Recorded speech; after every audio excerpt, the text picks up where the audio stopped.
It's been almost a year since the final entry into the Star Wars Skywalker Saga, The Rise of Skywalker, was released. To say that this film was divisive would be a colossal understatement. I know for a fact that there are people out there who liked it. I'm one of them. Taking a glance at the user reviews for the film on IMDb, and removing the far extremes of opinion, reveal that a majority of people actually looked upon the film favourably. Rotten Tomatoes tells a similar story, with an audience score of 86%. Yet, an incredibly vocal group of the film's detractors have dominated the online discourse surrounding The Rise of Skywalker over the last year. I think a lot of the criticisms of the film are perfectly valid, and I by no means think it's a perfect film. However, I think a lot of the negativity surrounding it has been blown way out of proportion, and after having rewatched all the sequels, I wanted to offer a fresh perspective. I want to begin by saying that although I really liked the movie, and I think it has a lot to offer, I did find it to be the weakest of the three sequel films. As I say, it's by no means a perfect film, and so my discussion will also include elements that didn't really work for me. But in the main, it's an incredibly fun ride.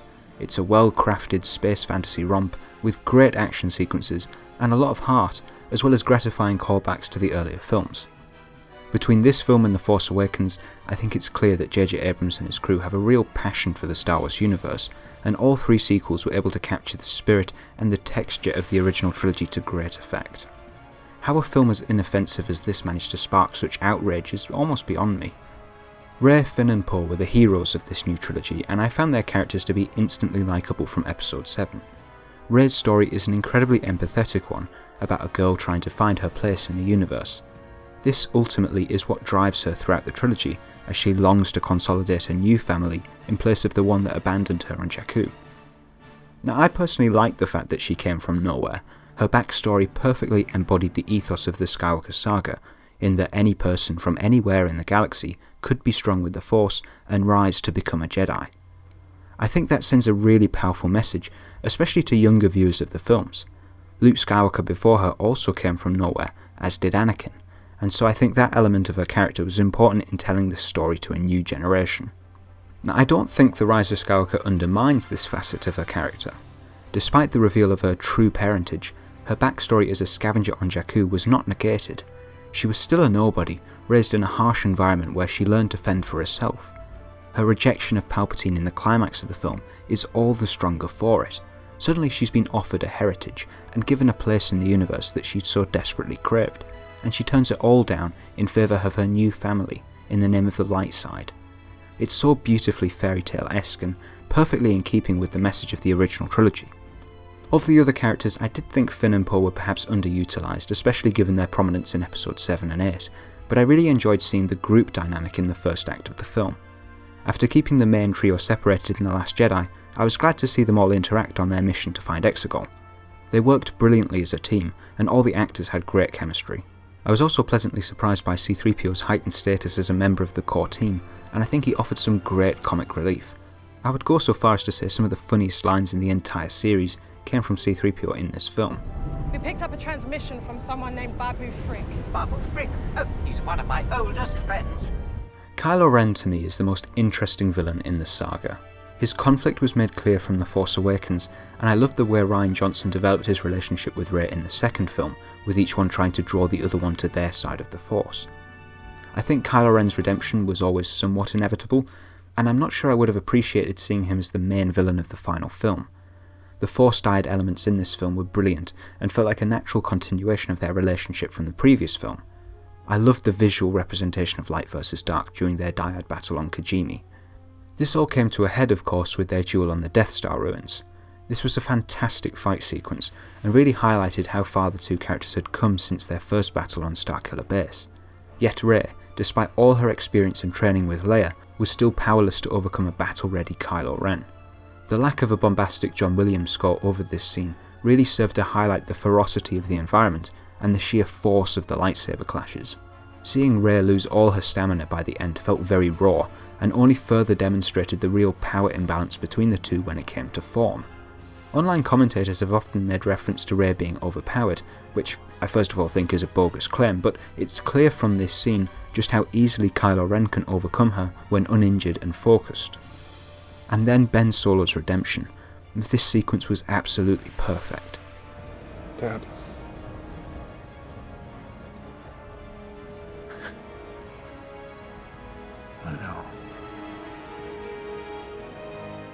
My criticism of the representation of the Force dyad in this film is the final kiss. I know a lot of people wanted this to happen, but I found it difficult to look past the fact that Ben was, despite turning to the light at the end like Vader before him, ultimately a tyrannical mass-murdering dictator. As mentioned, I'm glad he was redeemed, and I do think it was the right decision for him to sacrifice himself to save Rey. I just personally didn't see any romance in this situation, especially considering how abusive and emotionally manipulative Kylo Ren was towards her previously. Now, I don't know if this is just my reading of the sequels, but I always saw Finn and Rey as a potential romance. The Force Awakens makes it clear that Finn has a thing for her, and his initial motivation in The Last Jedi is to find her and make sure she's safe. Of course, they spend the film separated, but I always thought this would be something that would have been picked up in the third film. And even in The Rise of Skywalker, Finn makes a point of telling her that there's something he's always wanted to tell her before their assumed demise in the quicksand, and then brushes it off when they survive. I know Chris Terrio, the writer of the film, has gone on record to say that his intention was that he wanted to tell her that he was Force sensitive. I don't agree with that reading, especially with how he brushes it off and refuses to tell Poe. It almost feels like something that was made a bigger deal out of in an earlier draft of the script and then cut. I just wish it had been made more explicit in the final film. Even just a scene allowing Finn to express those feelings, even if they were unrequited, would have been beneficial in my opinion. I certainly think that, although their dynamic was platonic in this film, they would have made for a better potential romance than the notion of Rey and Ben. I've read complaints about the pacing in this film. I personally didn't see any real issue with it. There's a lot going on, but I think the film was able to juggle it all well. The only scene that I think could have benefited from a bit more breathing room was the actor sequence. It felt as though there wasn't really any build-up to Luke's reappearance, which I think should have been a bigger moment than it was made out to be. I think the scene itself was well done, it just didn't quite land the same weight of the Yoda scene from the previous film. Perhaps that's also because the Han Solo scene in this film was so emotionally tugging, and the two weren't able to share the limelight, but I think just an extra few minutes to pad out the sequence would have made it more complete. That being said, I didn't notice anything awry with the pacing in other sequences. I think it was perfectly timed for the thrilling adventure movie that this was. Earlier I mentioned that I don't think Kylo Ren would have been suited to the role of the main antagonist for this final film in the trilogy, and with Snoke having been killed off in the previous film, that left a vacancy for this role. The Emperor's return was perfect for this, and I like the reveal that he orchestrated the whole First Order movement, including the creation of its leader Snoke. Because, of course he did, because he's Palpatine, and he's got a scheme for every eventuality. It was great seeing Ian McDiarmid in the role again, completely hamming it up. He came across as legitimately creepy in a way that we'd never really seen before. For Palpatine to be the orchestrating villain of the sequel trilogy made perfect sense to me, and the explanation for his return given in the film's opening was more than enough. The Emperor's back? How? It doesn't matter. I found it perfectly believable that a character like him would have found a way to cheat death, and I don't think it needed to be expanded upon beyond that.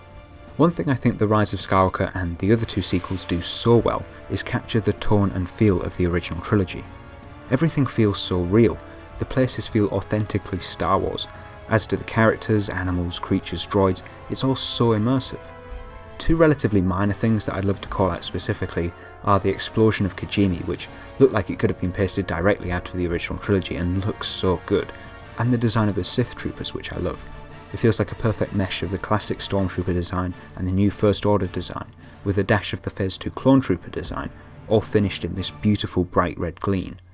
I really do like this film, and I found it to be perfectly successful at creating a fun, relatively light-hearted adventure fantasy film, while also having the unenviable task of wrapping up an epic 9-film saga.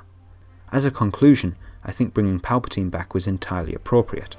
The moment at the end of the final battle where Rey reaches out and hears the voices of the past Jedi Knights gives me goosebumps every time I see it.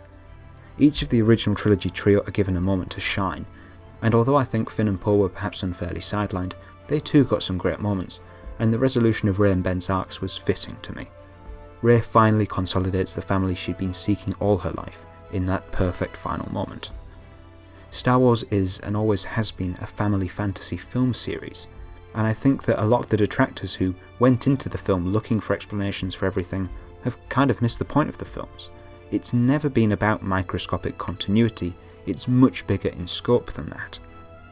And I think if the recent trend of love for the prequels from fans who grew up watching those films is anything to go by, many years from now we'll see a resurgence of love for these films from the kids who have grown up now watching the adventures of Rey, Finn and Poe. Whether you agree or disagree with my sentiments, I'd love to hear what you think about this film and the sequels at large in the comments below. I recently rewatched all the sequels, so I have ideas for a few videos to discuss certain elements about them in more depth. If that's something any of you would be interested in, then please let me know.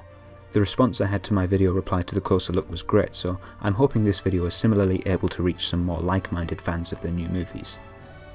If you've enjoyed hearing what I have to say, please consider leaving a like and subscribing for more, and until next time, thanks.